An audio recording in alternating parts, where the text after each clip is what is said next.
Kalau untuk sedekah itu luar biasa, tapi untuk keluarganya pelitnya luar biasa.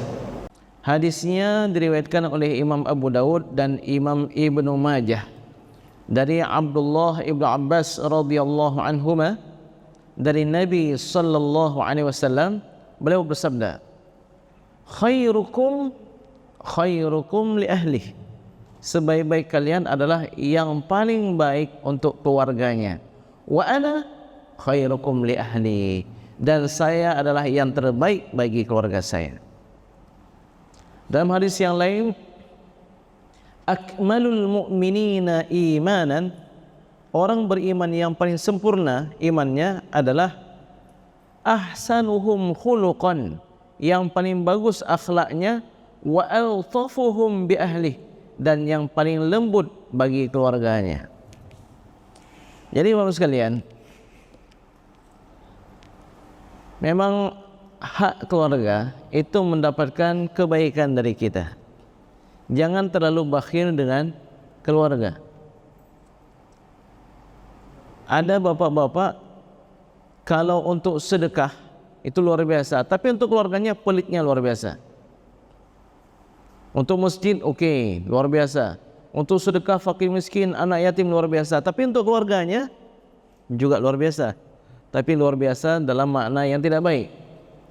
Padahal Nabi SAW sabda, hadis riwayat Imam Muslim, engkau memiliki 4 dirham, engkau memiliki 4 dinar.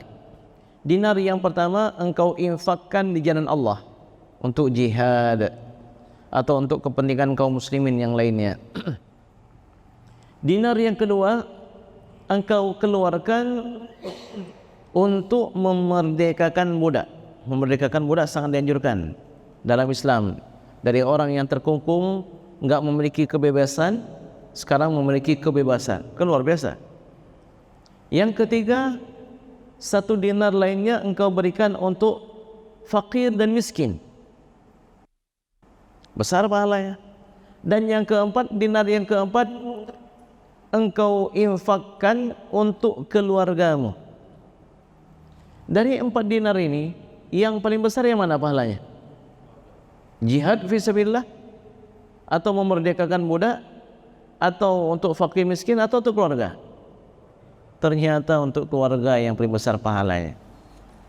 Makanya Bapak sekalian, terkadang kita enggak sadar bahwa yang kita lakukan itu adalah yang terbaik, tapi menjadi tidak ada pahalanya karena enggak ada niatnya.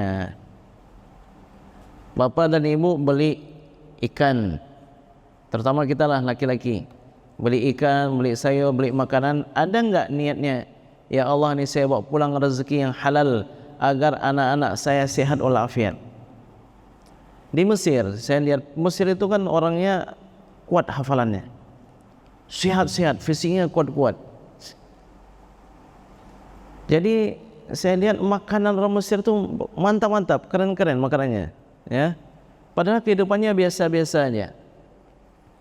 Dulu saya pernah mengunjungi dosen pembimbing saya, Profesor Dr. Salim Ahmad Salamah, yang sekarang sudah meninggal dunia. Mudah-mudahan Allah lapangkan kubur beliau, Allahumma amin. Saya pergi ke rumah beliau, Masya Allah, kami dijamu luar biasa, dijamu makanan luar biasa. Kambing besar dan lumpuk, bukan daging ya, bukan daging biasa, tapi kambing. Kalau kita mungkin itu untuk 3 atau begitulah, ramai lah, untuk 3 orang atau 4 orang. Kemudian saya bertanya, wahai Tuan Syekh, saya lihat orang Mesir penampilannya biasa-biasa aja, mungkin nggak punya mobil, rumahnya sederhana, penampilannya sederhana, tapi kalau makanannya kenapa nggak sederhana? Makanannya luar biasa. Lalu sang Syekh mengatakan, untuk apa kami kumpulkan harta kalau bukan untuk ini? Untuk makan. Kita kumpulin harta untuk makan, sehingga anak-anak kita kuat fisiknya, menghafalnya kuat, dan seterusnya. Bandingkan dengan masyarakat kita di Indonesia, kita bukan makan yang penting. Yang penting apa? Penampilan. Yang penting keren, yang penting trendy. Ada teman saya, dosen, tahulah kita gaji dosen itu berapa, tapi sudah beli velos baru. Duduk saya, cumana anda beli itu? Mana ada Ustaz, kredit ini Ustaz. Pokoknya gaji kita tuh tinggal 500.000 lagi. Masya Allah, 500.000 berani? Ya apa boleh buat Ustaz, yang penting kita jangan kalah lah penampilan sama orang lain. Jadi tinggal 1 bulan 500.000. Bayangkan sekali, 500.000 itu untuk anak dan istri apa yang bisa dibeli itu? Itu udah pasti beras ala kadar maksudnya jenisnya. Itu kayaknya setiap hari tempe itu. Tempe atau kerupuk dengan sayur bening. Anaknya udah kelas berapa Pak? Anaknya alhamdulillah ini udah mau naik kelas 6. Berapa juz Al-Quran? Wah, itulah yang susah saya Ustaz. Berapa juz? Juz 30 pun belum tamat. Saya katakan bagaimana mau hafal Quran dia, yang dia makan ikan asin selalu.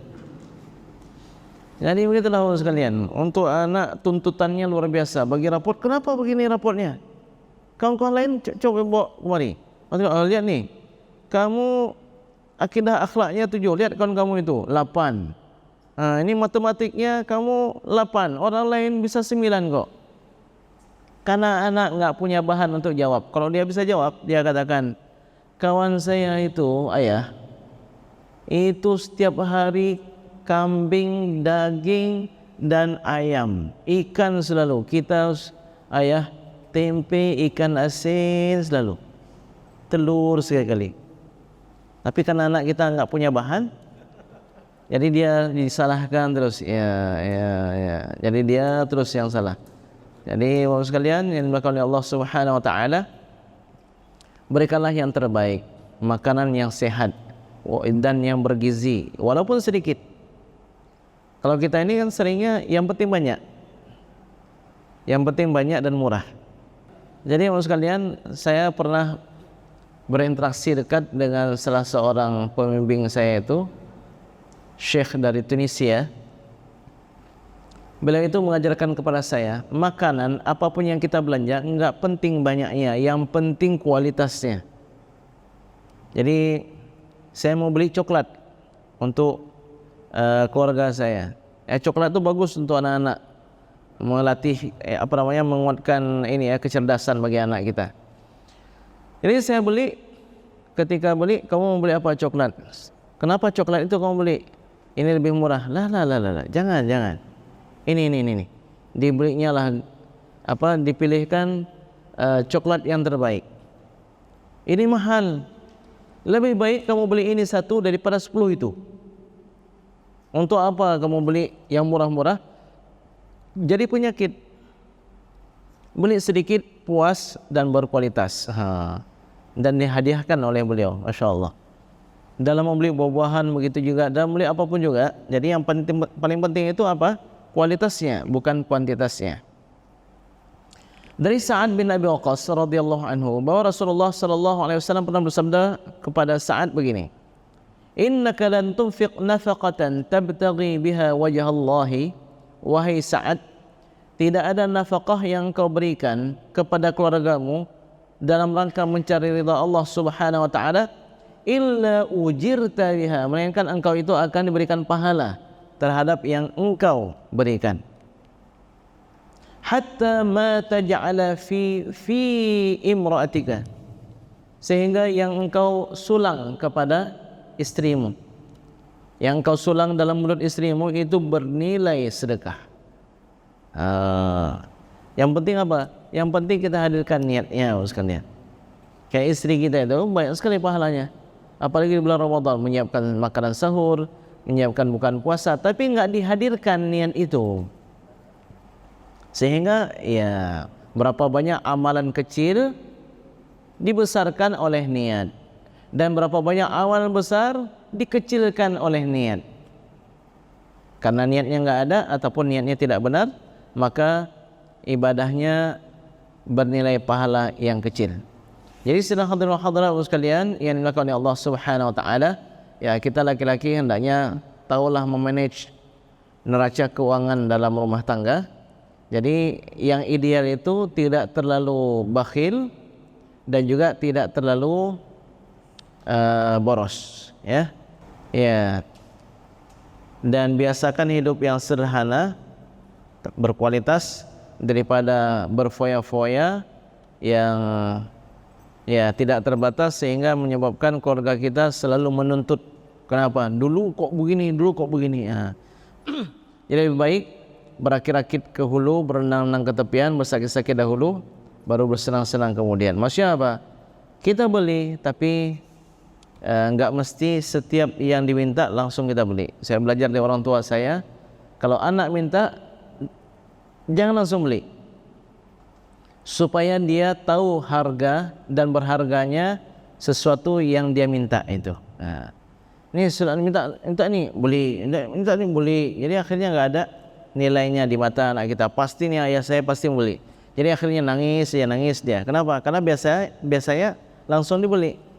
Jadi ini diantara pengalaman dari orang tua kita. Baik, sedang hadirin sekalian yang dimuliakan oleh Allah Subhanahu wa taala.